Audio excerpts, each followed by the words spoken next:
வாழ்க்கைக்கான வார்த்தை என்ற இந்த வலை ஒளிபரப்பிற்கு உங்களை வரவேற்கிறோம். இது ஆதியாகமம் முதல் வெளிப்படுத்துதல் வரை முழு வேதாகமத்தையும் உள்ளடக்கிய ஒரு தினசரி தியானமாகும்.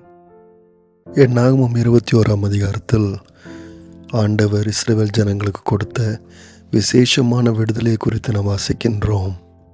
ஆரோனின் மரணத்துக்கு பின்பாக இஸ்ரவேல் ஜனங்கள் இப்பொழுது கானானை நோக்கி பிரயாணப்பட்டு போகிறார்கள். ஆனால் கொஞ்ச நேரத்தில் அவர்கள் ஒரு கானானிய ராஜாவினுடைய சேனையை சந்திக்கின்றார்கள். 1ஆம் வசனத்தில் நாம் வாசிக்கின்றோம், கானானியனாகிய ஆராத் ராஜா என்பவன் இவர்களோடு யுத்தம் பண்ணி சில இஸ்ரவேல் ஜனங்களை சிறைப்பிடித்து கொண்டு போனான் என்று வாசிக்கின்றோம். ஆனால் இப்பொழுது 14ஆம் அதிகாரத்தில் என்ன நடைபெற்றது என்பதை நாம் சற்று ஞாபகப்படுத்திக் கொள்ளுவோம். 14ஆம் அதிகாரத்தில் இஸ்ரவேலரின் 10 கோத்திர தலைவர்கள் கானான் தேசத்தை பற்றி கெட்ட செய்தியை கொண்டு வந்தபோது இந்த இஸ்ரவேல் ஜனங்கள் மனசோர்வடைந்து கானானுக்குள் பிரவேசிக்க மாட்டேன் என்று சொன்னார்கள். இந்த கானானிய ராஜாக்களையும் இந்த கானானிய மக்களை குறித்தும் பயந்திருந்தார்கள். ஆண்டவர் இந்த ஜனங்களை அவர்கள் கைகளில் ஒப்புக் கொடுப்பார் என்று அவர்கள் விசுவாசிக்கவில்லை. ஆனால் 21ஆம் அதிகாரத்திலோ இஸ்ரவேல் ஜனங்கள் பயந்ததாகவோ சோர்வடைந்ததாகவோ தெரியவில்லை. மாறாக ஆண்டவர் நோக்கி ஜெபித்து ஒரு பொருத்தனையும் செய்கின்றார்கள். ஆகவே ஆண்டவர்களுடைய ஜெபத்திற்கு பதில் கொடுக்கின்றார். ஆராத் என்னும் இந்த ராஜாவையும் அவன் ராஜ்யத்தையும் சேனையையும் கர்த்தர் இஸ்ரவேல் ஜனங்களுடைய கரங்களில் ஒப்புக் கொடுத்தார். நண்பர்களே, இந்த சம்பவம்தான் இஸ்ரவேல் ஜனங்களுடைய சரித்திரத்தில் ஒரு பெரிய விசுவாச முயற்சியாய் மாறினது. அது மாத்திரமல்லாமல் கர்த்தரை தேடி அவருடைய பலனை பெற்றுக்கொள்வதை பற்றி இஸ்ரவேல் ஜனங்கள் இதன் மூலமாய் தெரிந்து கொள்ளுகின்றார்கள். ஆனால் ஆண்டவர் இஸ்ரவேல் ஜனங்களுக்கு கொடுத்த இந்த விடுதலைக்கு பின் இஸ்ரவேல் ஜனங்களுடைய கானான் யாத்திரை கடினமாய் மாறினது. ஏனென்றால் நாம் முந்தின அதிகாரத்தில் கவனித்தது போல ஏதோம் ஜனங்கள் இஸ்ரவேல் ஜனங்களை தடுத்ததை பார்த்தோம். அதாவது கானான் தேசத்திற்கு வேகமாய் செல்லக்கூடிய அந்த ராஜாவின் பாதையை இஸ்ரவேல் ஜனங்கள் உபயோகப்படுத்த முடியாதபடிக்கு ஏதோமியர் தடை பண்ணி போட்டார்கள். ஆகவே இஸ்ரவேல் ஜனங்கள் சுற்றி போக வேண்டியதாகிவிட்டது. இதனால்தான் 4ஆம் வசனத்தை நாம் வாசிக்கும்போது, அவர்கள் ஏதோம் தேசத்தை சுற்றி போகும்படி ஓர் என்னும் மலையை விட்டு சிவந்த சமுத்திரத்தின் வழியாய் பிரயாணம் பண்ணினார்கள். வழியின் நிமித்தம் ஜனங்கள் மனமடிவடைந்தார்கள் என்று பார்க்கின்றோம். இந்த வனாந்தரமும் சுடும் வெயிலும் இவர்களுடைய சுற்றி போகின்ற பிரயாணத்தை இன்னும் கடினமாக மாற்றினது.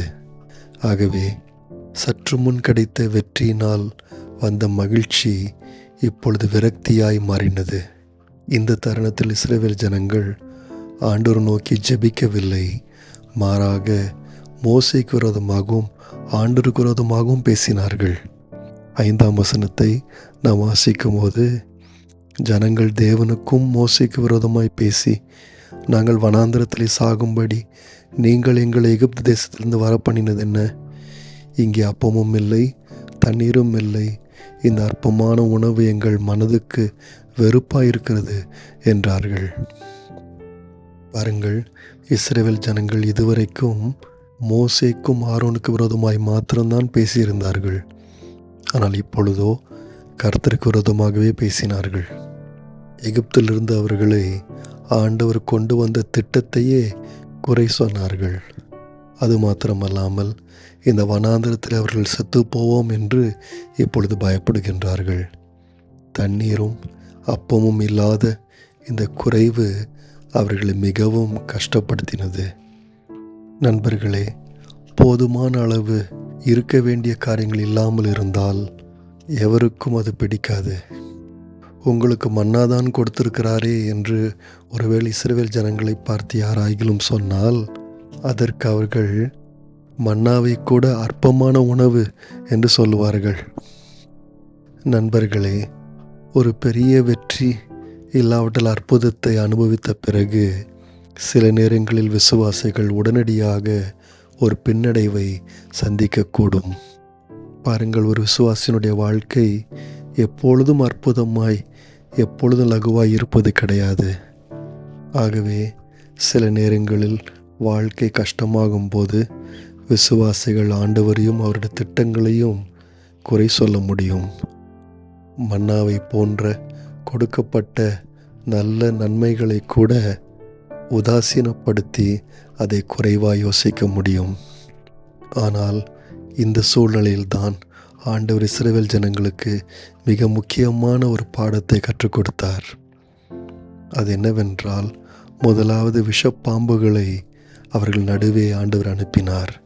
அந்த பாம்புகள் ஜனங்களை கடித்து அநேகர் மரித்து போனார்கள்.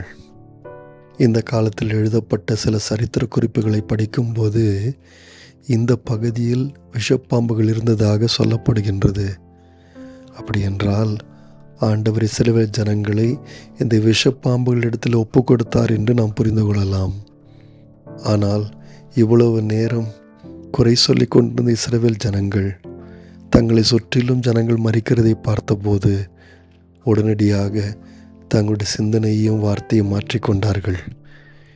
7ஆம் வசனத்தில் நாம் வாசிக்கின்றோம், அதனால் ஜனங்கள் மோசேயினிடத்தில் போய், நாங்கள் கர்த்தருக்கும் உமக்கு விரோதமாய் பேசினதினால் பாவம் செய்தோம். சர்ப்பங்கள் எங்களை விட்டு நீங்கும்படி கர்த்தரை நோக்கி விண்ணப்பம் பண்ண வேண்டும் என்றார்கள். மோசே ஜனங்களுக்காக விண்ணப்பம் பண்ணினான். பாருங்கள், இஸ்ரவேல் ஜனங்கள் ஜெபிக்கும்படி சொன்னார்கள். இவ்வளவு நேரம் மோசேயும் ஆண்டவரையும் குறை சொன்னவர்கள் இப்பொழுது ஆண்டவரிடத்தில் மனம் திரும்பி வந்தார்கள்.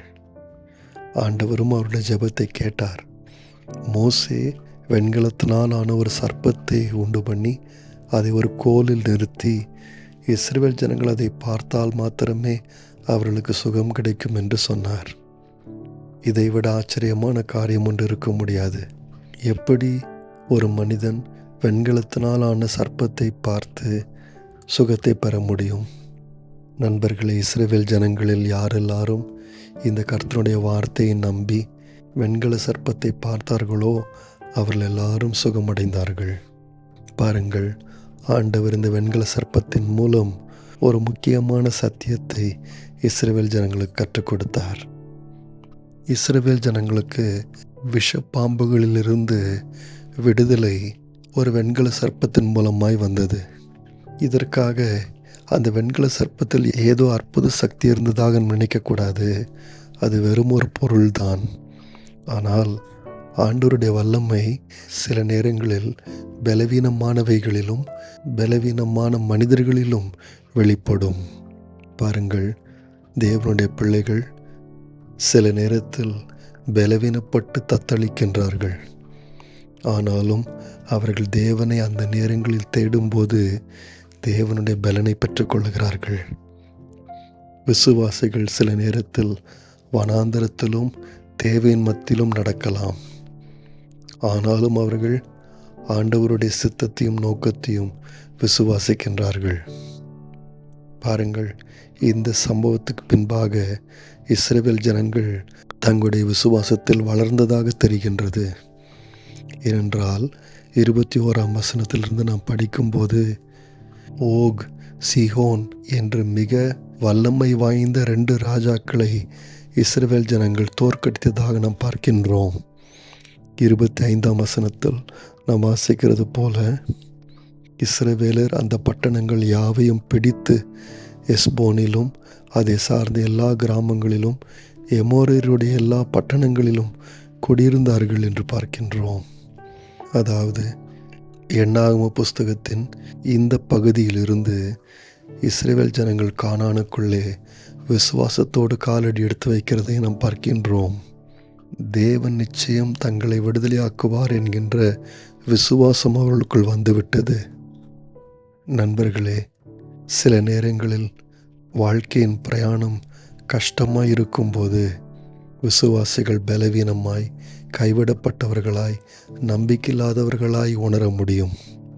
தங்களுடைய பலவீனங்களை பார்த்து சில நேரத்தில் தோற்றுவிடுவோமோ என்று பயப்படக்கூட முடியும்.